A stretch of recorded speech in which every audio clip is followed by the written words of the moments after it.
So we were using stuff from 12 Monkeys and many other productions. So whenever I see something cool from some cool science fiction movie or TV show that I can afford, I buy it and then we redress it and we use it for Space Command. So this console is from Cloverfield Paradox, and that was a movie. Nichols was the producer on it, and so as soon as I saw this, like, what are you going to do with the sets? And he said, well, we've already gotten rid of them. Fortunately, an auction house had an auction, and I was able to grab this stuff. And then spacesuits, that spacesuit, the green one, was used in Pluto Nash, which was an Eddie Murphy comedy set on the moon. The helmet is from Way, Way Out, which is a Jerry Lewis comedy that I saw when I was a kid. He plays the first married couple on the moon. That's a spacesuit from Star Trek. It was designed for an episode called The Tholian Web, and then when we shot the episode with George Takei, World Different Time, we recreated it for that purpose. And that's Leonard Nimoy's life mask in it, not Leonard Nimoy's corpse. So the blue spacesuit was from a movie called Red Planet, set on Mars. Val Kilmer wore that. The spacesuit next to it was used in the TV show Firefly, and also in the Firefly movie, which was named Serenity. The helmet was used, one of ours, and it lights up and we're going to be for other things. That's the door from the Paladin, which is our hero spaceship. This is what Paladin looks like on the outside. So it's really fun. And this was used in a TV show called Defying Gravity. That was done in 2009. There's this information and photos from all these different productions on the wall, if you want to linger.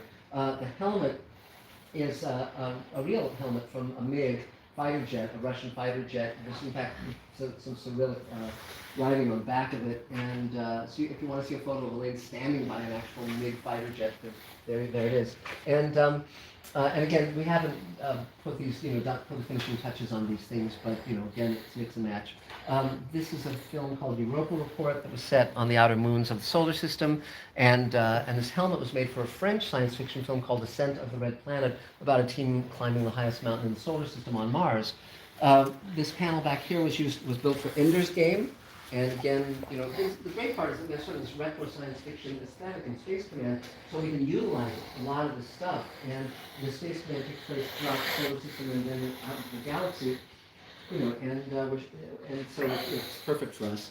And eventually, what I'm going to do is outfit all of these with working screens that will have video graphics going on them. And in fact, we've done that already with some of them. But my goal is to have this stuff all ready, like plug-in ready. You just plug it in, you turn the switch, bang, you're good. And so we've raised the money to roll camera in about 3 weeks, but we have to raise more money to actually shoot. But all the construction you can see, all that stuff, is what kind of people around the world have been helping make happen. So this giant robot is from the movie Real Steel, which we've redressed it and redesigned it.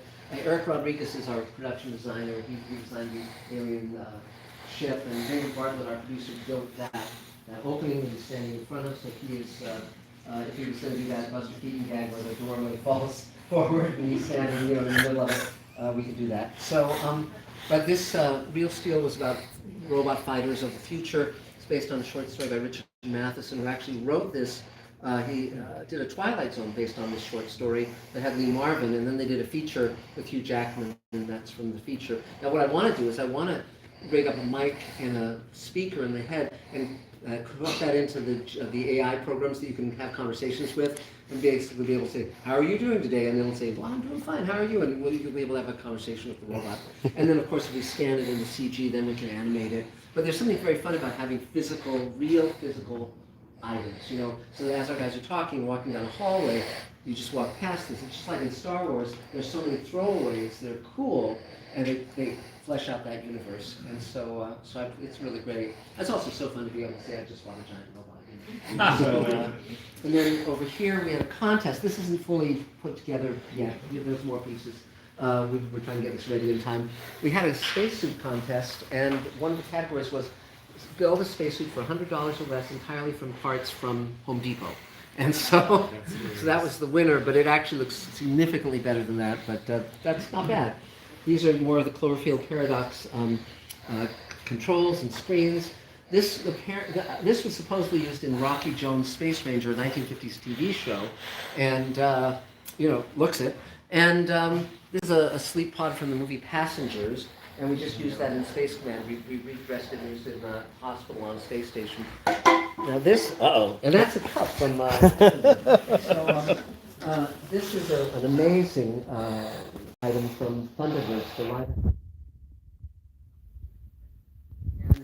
Ultimately, everything will light up. When this goes up, the lights will move with it, and these throttles.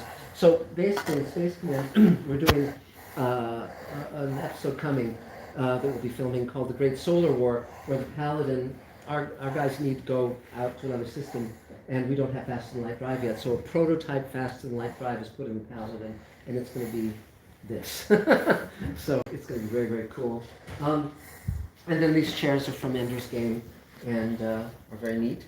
And that spacesuit over there was made for Men into Space, a TV show starring William Lundigan that CBS aired in 1959, but more importantly, it was then used in Twilight Zone in a great episode called Death Ship, starring Ross Martin and Jack Klugman. And then it was used in a ton of episodes of Outer Limits, including one with William Shatner, and there's a photo from those behind it.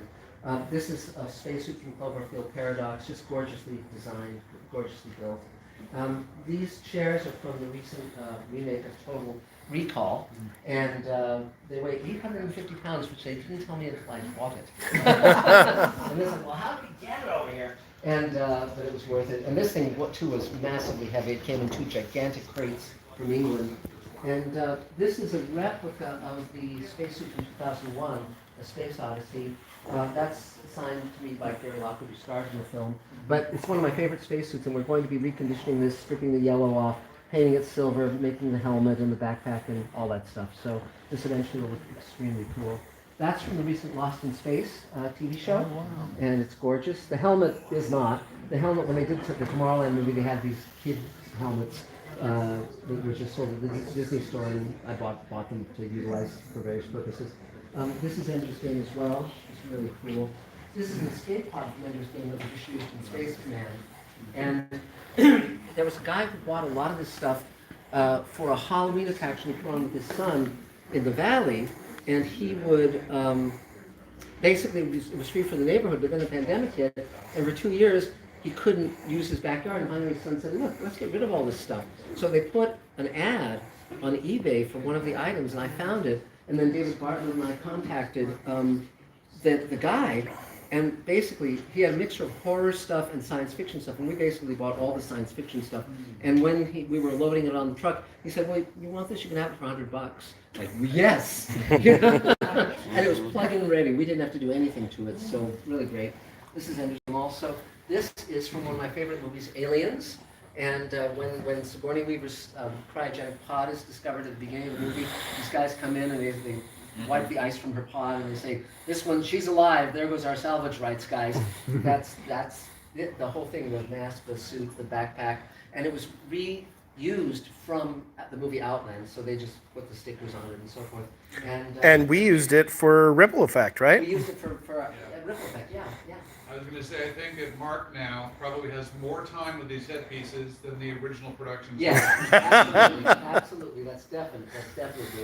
And so this is from, of all things, Jane the Virgin. It's a spacesuit, and this is where going regularly on eBay and typing in "screen use spacesuit" gets you some amazing things for like $100. And so there's that, and the helmet is a cat carrier that someone brought a cat to the park. And I said that can be a space helmet, so we're going to dress it up and so forth. But pretty fun. This was used on the Carol Burnett show, and of all things. And so that gold lame is probably a Bob Mackie design, and that's closely this backpack is a Hoover vacuum. It's Electrolux. It's an Electrolux vacuum from the 30s, and you can actually, it's designed so you can wear it on the back, but God, it weighs a ton. So yeah. Here's some trivia. Mark, sure. There's a picture of Mark wearing this with that on his back. Yes. Somewhere in the archives of the internet. Or here. Or there. You can actually see it on the wall. But it Yes. exists out there somewhere. Well, there, yeah, yes. Who is this man and why is he dressed like that? And Why is he in a back alley? exactly. And this is a spacesuit from a movie called Dark Side of the Earth. It was worn by Benedict Cumberbatch. Oh. And I've never seen the film, but it's a cool steampunk thing. We're finishing the helmet now. This was from this spaceship panel was from Tim Burton's Planet of the Apes, and you can barely see it in that movie. And we redressed it, and our DP Massimiliano Trevis and his right-hand guy are from Sicily, so we had them in the spaceship as the captain and the executive officer speaking in Italian, and it was just great. And then we had to make sure that they had actually said what the script said them they should say, rather than, you know, oh look, there's a fucking spaceship, what should we fucking do? And you know, so we actually verified that, and it was fine. It was fine. That's from Outland, and the Sean Connery science fiction western, and again, so I actually have two suits from Outland, even though when I bought that one from Aliens, I didn't know that. This suit is, of course, probably my favorite, because when I was 12 years old, Western costume had a sale to the public, and my mom took me, and that was for sale for $25, and my mother bought it for me.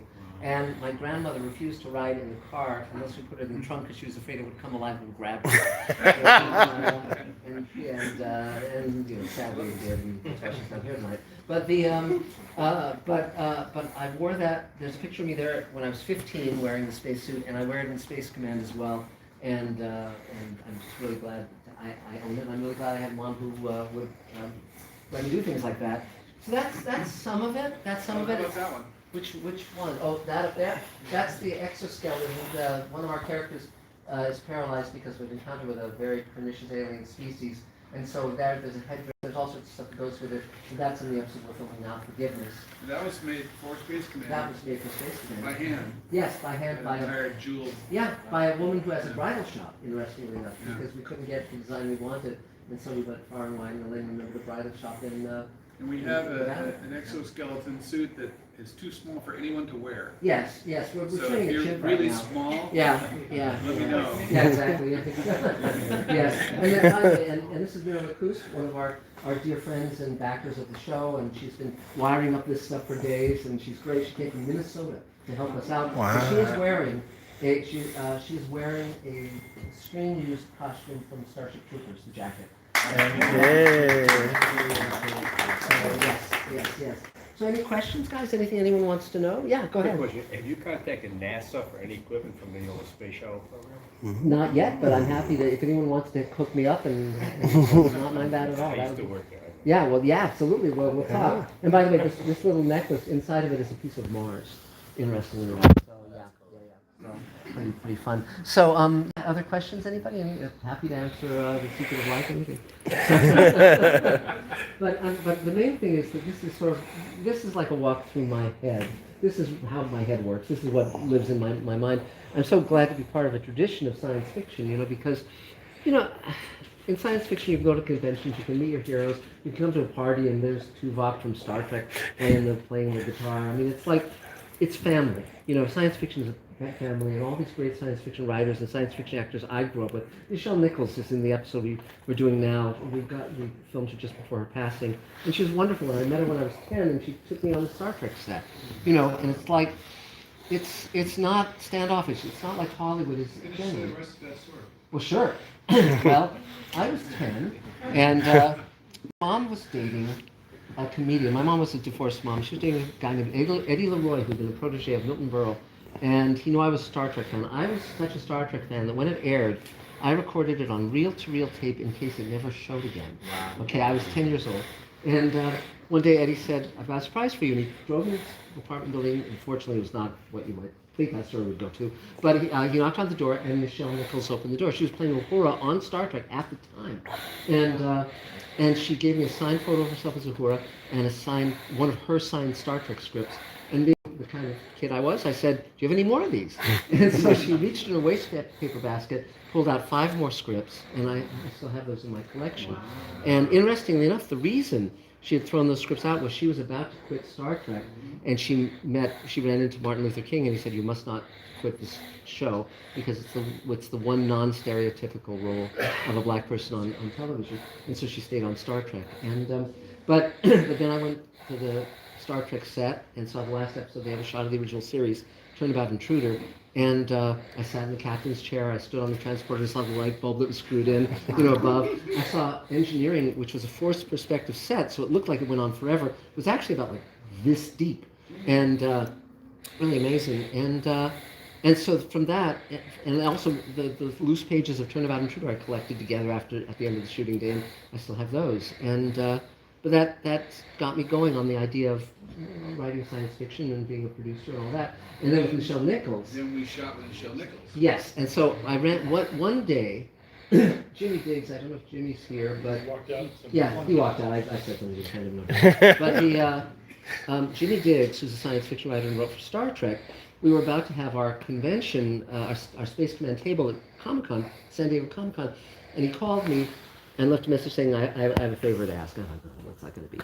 But I called me and said, Nichelle Nichols doesn't have a place to sign. Would you let Nichelle Nichols sign at your booth? And it's like, of course. And so she was signing photos, this was a few years ago, and she was so nice and so wonderful. And so I wrote a scene for her in Space Command, and Elaine and I did, and we basically shot a scene in her house. And this is before her death, of course. And she was so gracious. And I brought the scrapbook I'd kept from Star Trek when I was 10 that included the letters she'd written me and the photos she'd signed to me. And we sat down and flipped through all the articles I kept on her from that era, and she signed the scrapbook to me.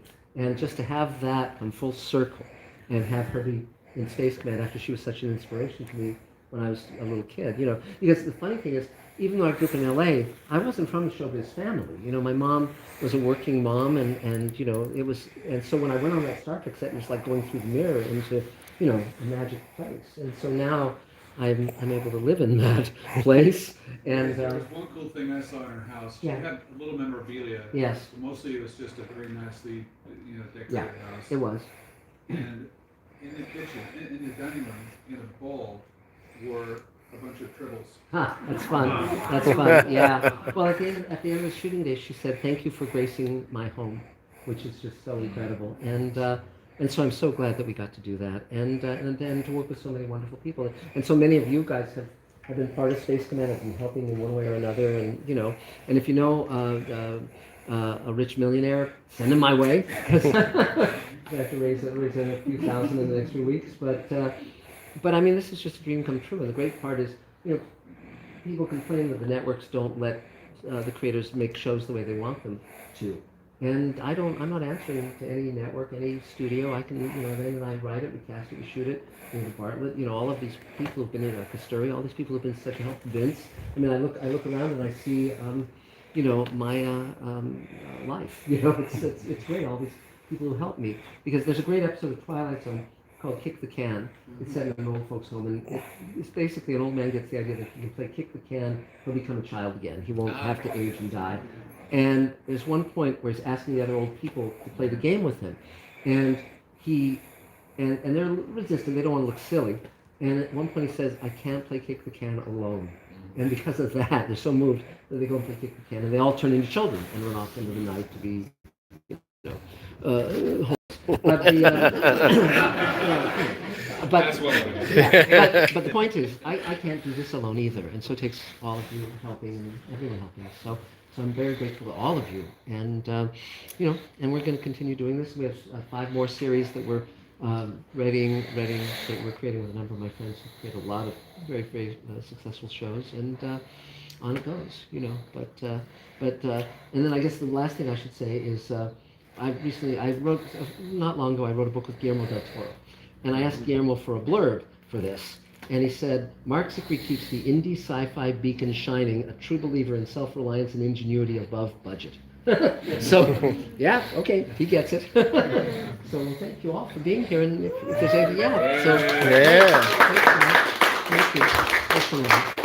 Great, and there's more food, and there's Space Command 3D, or you can hang out here, and so forth. And anyone who wants to talk to me, or I'm here. So thanks, guys. Nice.